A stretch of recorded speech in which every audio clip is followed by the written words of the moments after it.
दोस्तों, आप लोगों ने सुना होगा कि लोग डेजर्ट में सरवाइव करते हैं, अमेज़न फॉरेस्ट में सरवाइव कर सकते हैं या फिर कोई ऐसी जगह जहां पास आप इजीली रह सकते हो। लेकिन क्या आप जानते हो मौत के मुंह में जाकर 1 मिनट भी जिंदा रह पाना कितना ज्यादा मुश्किल होता है। जी हाँ दोस्तों, जिस इंसान के बारे में आज हम आपको बताने वाले हैं वो अटलांटिक ओशन के 100 फीट गहराई पर बगैर इलेक्ट्रिसिटी, बगैर खाना पीना, विदाउट ऑक्सीजन 3 दिन लगातार उस पानी के अंदर वो सरवाइव कर पाता है। आज की ये वीडियो देखने के लिए आप दिल थाम कर बैठ जाओ, क्योंकि ये वीडियो आपको काफी ज्यादा हैरान कर देगी। आज से पहले ना ही आप लोगों ने कभी ऐसा सुना होगा, ना ही कभी सोचा होगा। आज जिस इंसान के बारे में हम आपको बताने वाले हैं वो दुनिया का पहला और आखिरी इंसान था जो अटलांटिक महासागर की इतनी गहराई पर बगैर किसी इक्विपमेंट्स और बगैर किसी जरूरत के 3 दिन लगातार वो जिंदा रह पाता है। आखिर ये कैसे हुआ चमत्कार, आइए जानते हैं इस बात को तफ्तीश से।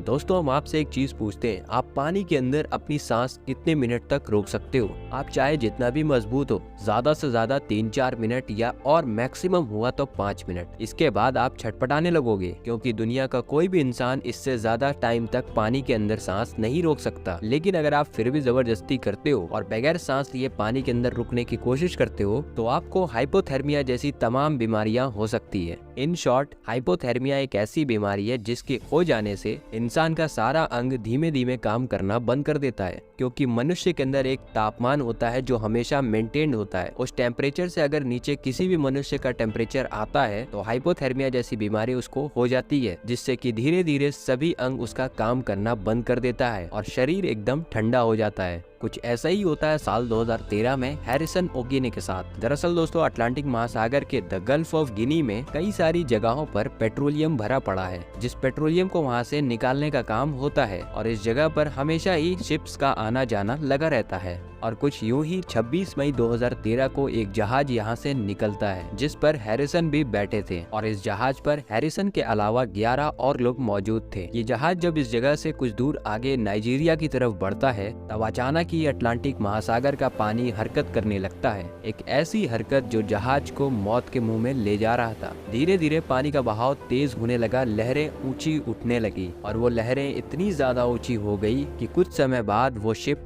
डूबने लगा। जब ये शिप डूबा तब हैरिसन बाथरूम में मौजूद थे और उसका दरवाजा अंदर से बंद था। पानी काफी मात्रा में अंदर भर गया था, लेकिन तब तक हैरिसन को कुछ भी पता नहीं था। जैसे जैसे समय बीतता गया, शिप और गहराई में उतरने लगी और जहाज पर पानी का दबाव काफी तेजी से बढ़ने लगा, जिसकी वजह से हैरिसन जिस बाथरूम में बंद थे उसका दरवाजा टूटा और उस बहाव की वजह से हैरिसन बाथरूम से निकलकर दूसरे कमरे में चले गए। यहाँ पर उनकी किस्मत साथ दे दी कि वो जिस कमरे में गए जाते ही मान उस कमरे का भी दरवाजा लॉक हो गया, जिसकी वजह से उस कमरे में पानी आना कम हो गया। लेकिन आ तब भी रहा था, बस स्पीड कम हो गई। तब हैरिसन पूरी तरीके से रियलाइज कर लिए थे कि ये शिप हमारा अंदर डूब चुका है और अब इससे बचकर निकलना नामुमकिन है। और आखिरी में वो जहाज समुद्र के 100 फीट गहराई पर जाकर ठहर गया, जो कि एक 10 स्टोरी बिल्डिंग के बराबर गहराई होती है। और इतनी गहराई में समुद्र का पानी कितना ठंडा होता है वो आप जानते ही हो। हैरिसन दिमाग लगा रहे थे कि यहाँ से बच के कैसे निकला जाए। हालांकि ये बात वो भी जानते थे कि यहाँ से बचकर निकलना काफी मुश्किल है। इतना सोच ही रहे थे कि उनको एक आवाज सुनाई देती है और वो आवाज थी उनके बाकी बचे हुए जितने भी मेंबर्स थे उनको मछलियां खा रही थी नोच नोच के। तो उसकी जो आवाज थी वो हैरिसन आसानी से सुन पा रहे थे और उनका भी दिल काफी तेजी से धड़कने लगा। लेकिन फिर भी उस बंदे ने हार नहीं मानी। अब हैरिसन जिस रूम में बंद थे उसका पानी उनके गर्दन तक आया था, जिसकी वजह से वो सांस ले पा रहे थे। लेकिन कब तक? क्योंकि दोस्तों, हैरिसन के पास कुछ ही घंटों का ऑक्सीजन बचा था। रिपोर्ट्स की माने तो उसमें मैक्स टू मैक्स 7 से 8 घंटे का ऑक्सीजन था। मतलब 7-8 घंटे के बाद हैरिसन की मृत्यु डेफिनेटली हो ही जाएगी। लेकिन दुनिया इस बात पर आज भी यकीन नहीं कर पाती कि उस 6-7 घंटे के ऑक्सीजन में वो 60 घंटा कैसे जिंदा रह पाए। हैरिसन काफी चालाक थे, वो उस बचे हुए ऑक्सीजन का काफी सही इस्तेमाल कर रहे थे और सांस बहुत कम ले रहे थे, क्योंकि उनको भी ये बात पता थी कि उनके पास एक लिमिटेड ऑक्सीजन है। और फिर कुछ समय बीतता गया और कार्बन डाइऑक्साइड की वजह से वो ऑक्सीजन और तेजी से से खत्म होने लगा। फिर जैसे तैसे उनकी रात गुजर जाती है और अगले दिन सुबह रेस्क्यू टीम वहाँ पास जांच पड़ताल के लिए आती है ताकि वो पता कर सके इस शिप और इस शिप में बैठे सभी लोगों के बारे में। उनमें से 10 लोगों की लाश तो उनको मिल जाती है, लेकिन बचे हुए 2 मेंबर यानी कि हैरिसन और एक और आदमी उनको नहीं मिलता है। काफी समय तक उनको ढूंढा जाता है और जांच पड़ताल चलती रहती है। और जब ये जांच हो रही थी तब हैरिसन अंदर से देख चुके थे, तो वो काफी कोशिश की उनसे कम्युनिकेट करने की, लेकिन वो नाकाम रहे। फिर अंधेरा होने लगता है और उनको जाना पड़ता है। फिर तीसरे दिन जब वो हाईली एक्सपर्ट टीम आती है उन बची हुई 2 लाश को निकालने के लिए, तब हैरिसन ये सोच चुके थे कि अगर आज हमने हिम्मत नहीं की तो जिंदगी भर नहीं कर पाएंगे, क्योंकि यही उनका अंत हो सकता है। अब क्योंकि 2 दिन से ज्यादा हो चुका था बगैर खाए पिए और ऐसी हालत में कि जहां ऑक्सीजन भी सोच समझ के लेना पड़ रहा है, तो उनके अंदर से ताकत काफी कम हो गई थी। लेकिन फिर भी वो अपनी बची कुची सारी ताकत को लगाकर उस दरवाजे पर पीटने लगते हैं ताकि रेस्क्यू टीम को ये पता चल सके कि हाँ अभी भी कोई जिंदा है इसके अंदर और वो उन्हें बचा सके। फिर अचानक ही रेस्क्यू टीम को टॉर्च की रोशनी की मदद से एक होल दिखता है जिसके अंदर कोई हलचल सी मच रही थी। पास जाकर देखते हैं तो कोई दरवाजा पीट रहा था, तो उनको यकीन नहीं हुआ कि अब भी कोई जिंदा है शिप के अंदर। तुरंत ही वो टीम दरवाजे को अनलॉक करी और हैरिसन को फौरन ऑक्सीजन मास्क पहनाया गया और ऊपर ले जाने की कोशिश करी। हालांकि टीम को ये पता था कि हैरिसन की हालत अब ठीक नहीं है, बहुत मुश्किल है कि वो समुद्र के अब ऊपर तक पहुंच सके क्योंकि 100 फीट वो नीचे थे। लेकिन हैरिसन भी किसी बहादुर से कम नहीं थे, वो ठान लिए थे जीना है तो जीना है। वो अपनी पूरी ताकत लगाकर समुद्र के ऊपर आ जाते हैं 6:30 बजे और फिर हैरिसन का मेडिकल चेकअप होता है, ट्रीटमेंट होता है। फिर उसके बाद और जब वो ठीक हो जाते हैं तो उनको डिस्चार्ज कर दिया जाता है और इसी तरीके से पूरी दुनिया में हैरिसन को लोग आज जानने लगे। एक ऐसा इंसान जो ठंडे पानी के 100 फीट गहराई में बगैर खाना पीना लिमिटेड ऑक्सीजन के साथ 60 घंटा सरवाइव करना किसी आम इंसान के बस की नहीं है। और ऐसे ही क्रिएट होती है हैरिसन ओकिन की हिस्ट्री। तो दोस्तों आपको कमेंट्स में ये बताना है क्या आप इनके बारे में जानते थे या फिर नहीं।